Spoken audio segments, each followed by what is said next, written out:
on 21st of October in 1993, I lost my many members of my family. Why you killed? You are very angry that they kill the members of your family, and you are killing also.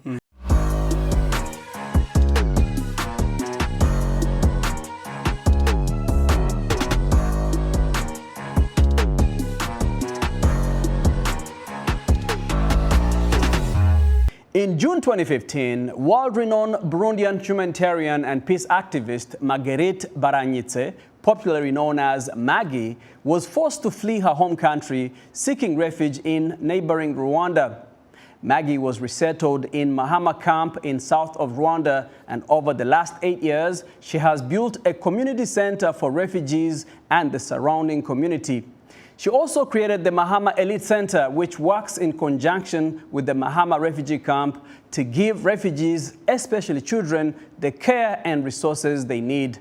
She joined me in studio to talk about what inspired her journey as a humanitarian. You've been doing this work for so many years. Yes, 30 years. Yeah, 30 years. Yes, we celebrate last year. Amazing. Congratulations. Yes. Thank you. Let's talk about the history, how you started. What inspired you to start Maison Shalom?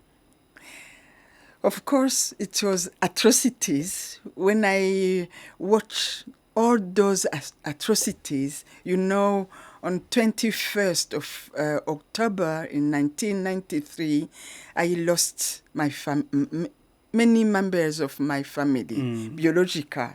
Because for me, I am a member of a very big human family. Then I don't want to hate. I was thinking what I can do to raise young children who will be able to, to break this cycle of violence. Then I freed my village with 7 kids that I had adopted, because I have 4 Hutu kids and 3 Tutsi kids. Nobody wants me. Then I said, for me, it was an opportunity. I will raise all those kids and raise them with compassion, forgiveness. And then I went in a bishop house thinking, oh, this is a sacred house. Nobody will come. I met my colleague, some priest, nun, other colleague, functionary of Ruigi. I said, no, now we must show that we are one human family. We are Burundian first, and we are Christian, because our area, we were really Christian. And unfortunately, on 24th, it was Sunday, then they came to revenge even some member of my family. I said to them, no, it's not possible that you can become criminals. Killers. Killers. Yeah. Why you kill? You are very angry that they kill the members of your family, and you are killing also. Then it's this, on this moment, this Sunday, I said, no, I will show to the whole Burundian that I will never give up. Then I took 32 kids and I ran away. From which area were you? I was in Ruigi, in the east of Burundi. Yeah. So you moved to Bujumbura, the capital city? No. I stay in Ruigi. I stay, and one friend... With these 32 kids? First, the night, the 24th of October in 1993, I have 32 kids. But the following day, I got other mutilated kids coming from the villages, coming in the street. Everybody brought kids to the house that a German friend had given to me. But even in 1994, in April, they brought me Rwandan kid, survivor of the genocide. Rwandan genocide. Yes. And then I don't know what to do with all those kids. In May, because I remember the date, it was the 12th, 13th of May. I had more than 400 kids. Wow. Some have no eyes, the other no hands, no fingers. And you were housing them. I guess that was the beginning of Maison Shalom. Yes. And then the German friend said to me, I can't keep these houses. I must move. And they closed the German cooperation. And then I was obliged to go to the bishop, a Catholic bishop in Rwanda, and ask him if he can give me a place where I can begin really Maison Shalom. Yeah. How did Maison Shalom manage to help these many young people? You were working by yourself. How were you able to manage that? The love makes us inventor. I can't tell you, dear Jackson. Really, I began even to steal food for the kids. In the night, when I saw all those kids without food, I began to say, okay, nobody understands me. Hutu said she's crazy. Tutsi think I am a traitor. Yeah. Nobody. The other big organization, they ask me, you have no action plan. You have, I can't write. Then I began to say, okay, if they began like that, I have 4 verbs. Je vais les déranger, les surprendre, les étonner, et les émerveiller. Then I began You're going to make them uncomfortable. Yes. Yes, until they help you. Yes. Yeah. And then even the bishop began to say, why you steal the milk? I said, okay, if you don't want to give me this milk, I will steal this milk. For the children. For the children. Yeah. It's also your children. Yeah. And the UNICEF began. And then because I had studied in Switzerland, in France, in Belgium, all my private friends began to help. And you know who saved me? They were journalists, even from Reuters, from Germany TV, from CNN. They said, this crazy woman, the first article from Geo, they wrote the saint in the hell. Oh, the saint in hell. Yes. Oh, wow. And then they were telling your story to the world. Yes. Then everybody stood up and said, we must help this mother. Yeah. Yeah. Wow. Right. What were some of the biggest challenges in the beginning when you're starting out? It was the security. Because I have seen so much atrocities, and they want to kill me. And also my kids. Most of those kids, they have seen the killers of their parents. Then I must hide each night, change the place, and because for the food, I can steal the food. But for the security, then at school, when I sent kids, they were sitting near... Besides the people that are trying to harm them. Yes, yes, they had killed. The children were the children of the killers of the parents. Then the kids were afraid. And I must defend them. How to protect all those kids. This was the most, the very important challenge, because people were full of hate. And I was full of peace. And I love. want to forgive. Yeah. I want to love. But among this, I was fighting for peace. The other were in the war. And this message. Then when kids ask me, Mom, they will kill you. I said, no, stay, you are. And every night I give to the kids a candle, a small candle. Don't forget that you are the candle. You are the light among the darkness. The darkness. I love that. I Yes. love that. Can you tell us of a story of maybe say one child? I know you have very many stories, but the one child that really, transformed your life in the way their life was affected by your work.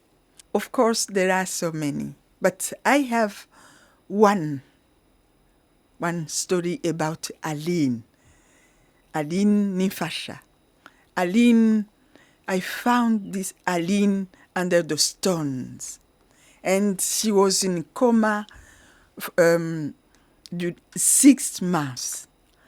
All the doctors said to me, don't stop this child, even she can one day wake up, she will be Paralyzed.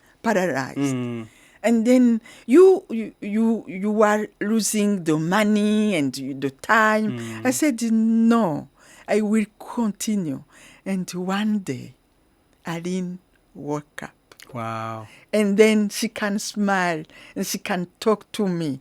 And she, one woman from Germany, she asked me if for medical care, because the head was broken with machete, with stones and tear. And when I arrived to the airport, because it was embargo in Burundi at the in time, Burundi, you could not fly I out. must go to Kigali. All the passengers said, no. You cannot take the child in that condition. Yes, and they were afraid. And then I said, no, I will not. I refused. Nobody says no to Maggy. And then they put a curtain. Yeah. They bring me To in a separate you. business. Wow. And because they saw me crying and say, no, you have no heart, compassion. compassion. Yeah. And then Aline now, she married. She's a mother for 2 boys. Wow. For me, I can never give up, because Aline give me always a strength to say, we can stand up. Nobody can stop the love. What This a beautiful is story. Yes. What a beautiful story. Yeah. Since 2015, you've moved Maison Shalom from Burundi to Rwanda. You're working in a refugee camp in Mahama. Why did you move from Burundi? Aside from talking about maybe the political instability, but you took a stand, I think it was 2015 or 2014 at the time, Yes. when many Burundians were opposing the former president Nkurunziza from running for a third term. Why did they target you, and why did you move? I think perhaps for me, because I challenge everybody. On 11th of March 2014, I went to meet the president Nkurunziza. Of course, you know that even Zefire, who was the chief of protocol, he's from my family, Maison Shalom family, because he came through Maison Shalom. No, his wife was also from Maison Shalom. Then I asked to Zefire that I want to see him, but we can be only 2, because I have a message from a mother that I want. Then I was thinking, it's a message from a mother, a Christian. I said to him, as a mother, because you give me, you see here, I have this, honneur.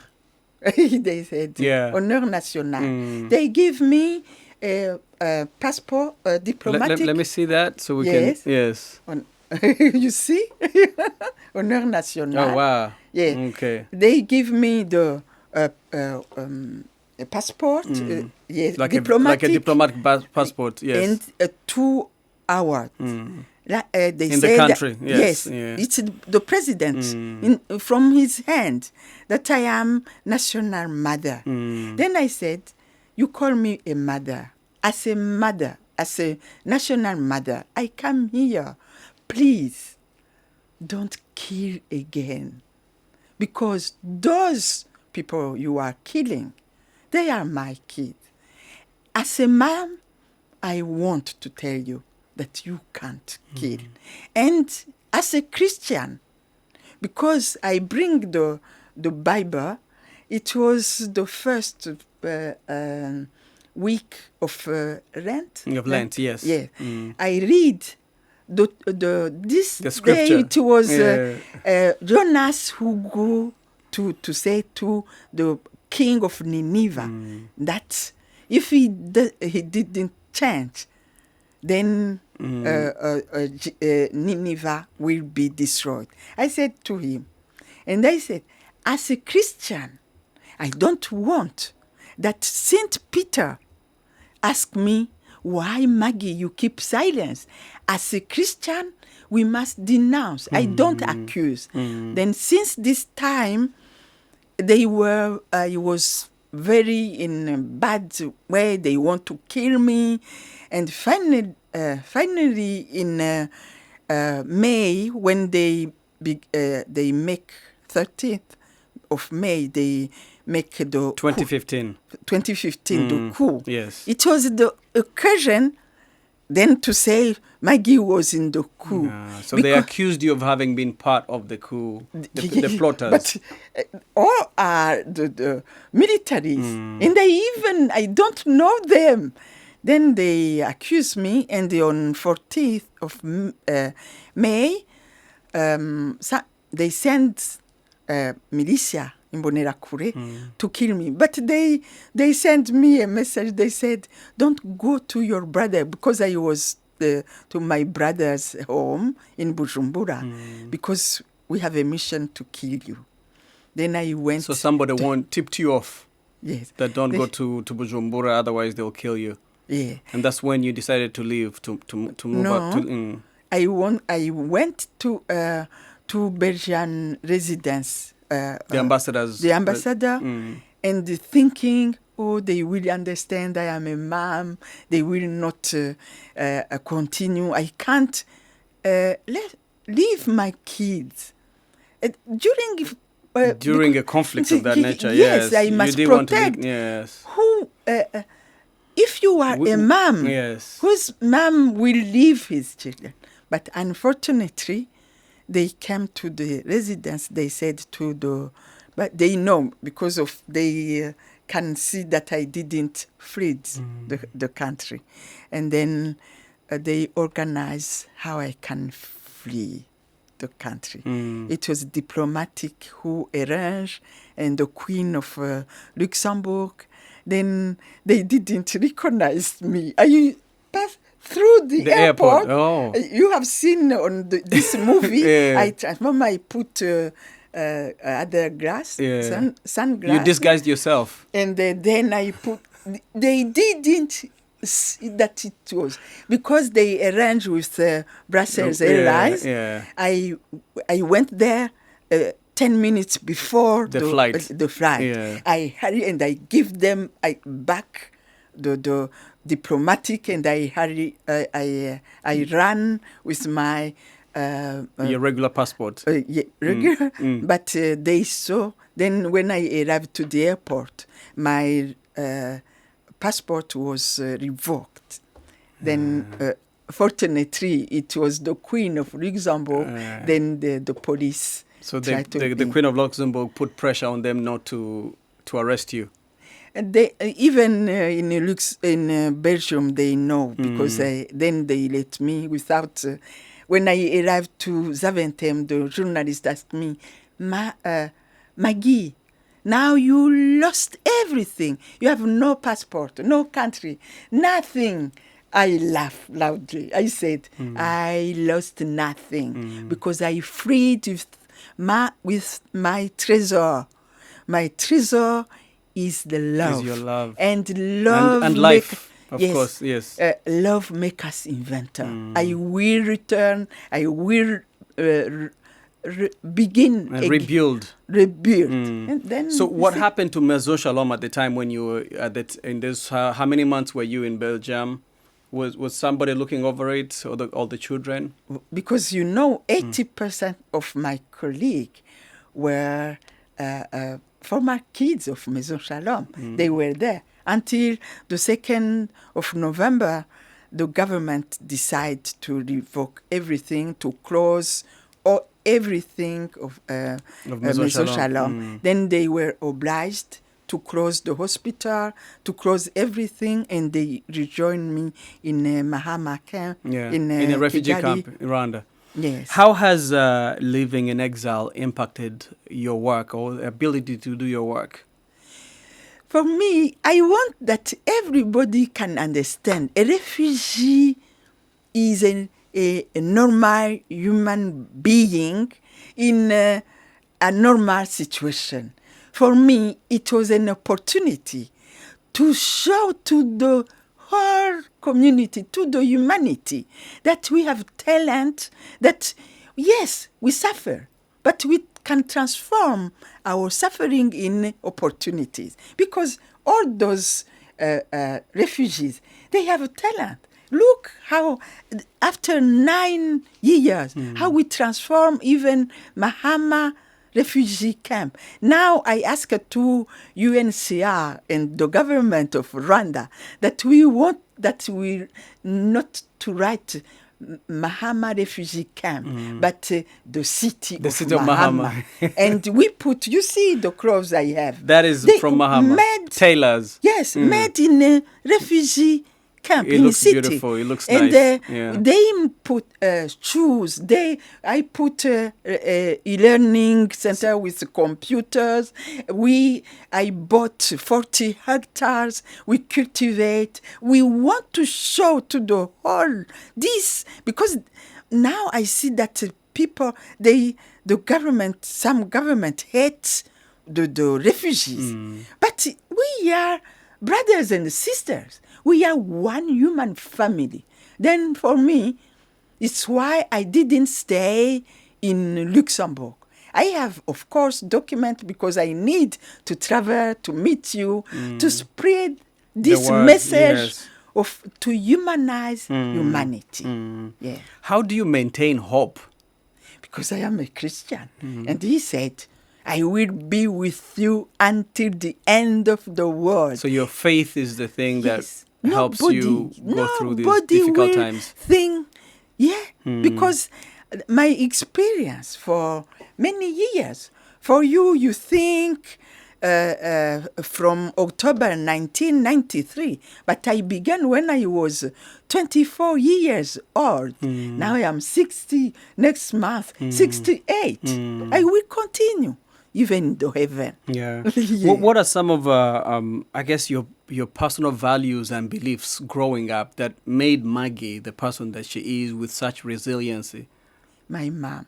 Because, I lost my father when I was only 5 years old. And my mom was very young, for 24 years old. But she always smiling, always resilient, always tell me that we have a very big family because we pray our Father. And I grew up with this resilience, with this love, compassion. In my home, with Mama, welcome all the kids. We have never talked about ethnic group. We were talking always about humanity. And then when I was 16 years old in 72, I realized, I said to my mom that I get a shock. I was shocked because I returned in holidays. I said to Mom, you lied to me. We are not one human family. You had seen the division outside there. Yes. Yeah. So your mother had been sheltering you. Yes. But when you moved out, Yes. You saw the reality. The reality. Then I said, if it's like that, I will become a teacher. Then I will gather To spread all the to message. spread.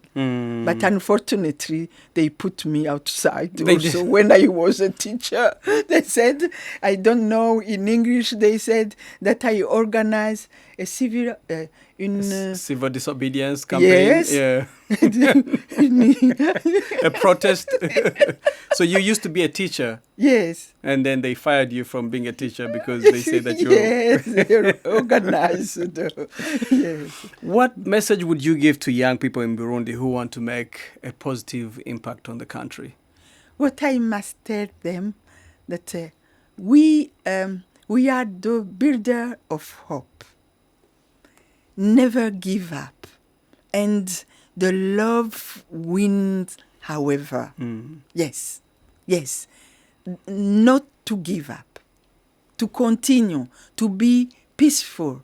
To be a new generation who can break this cycle of violence. Because I have first...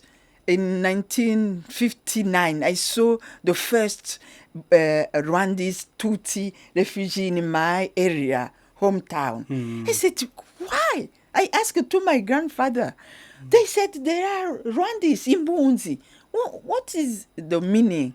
And our clan is Abanyarwanda. I said, but there are... Our people, they're the same as like us. Yes, yes. And then I grew thinking how I can do something for my Africa, how I can do. And this is what I want, and this is why now I came here in USA to try to make a foundation on my name, Maggy Barankitse Foundation, to spread